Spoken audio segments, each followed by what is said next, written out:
So one of the most important things we can do to keep ourselves safe is to be really aware of our surroundings, have really good situational awareness.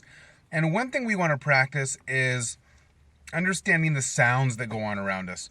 Our brains, they process sounds around us all the time, and mostly on a subconscious level, and it'll kind of cue us in when something good or something bad is about to happen.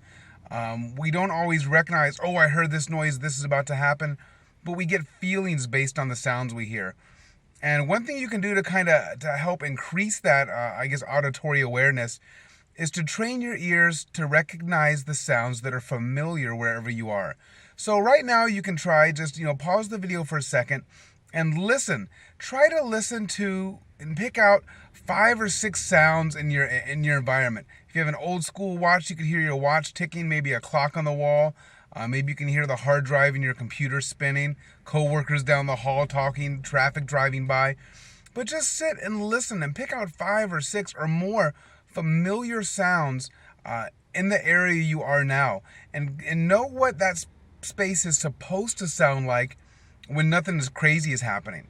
That way, if there is kind of a noise or a sound that your subconscious tells you, hey, something's about to happen, on an intellectual level, you may have a better understanding of it. You'll recognize when a sound is out of place. Other good time to do this, when you walk out your door in the morning, just pause before you go to the car, or before you go to the bus stop, and just listen. Are there birds chirping? Are neighbors starting their car?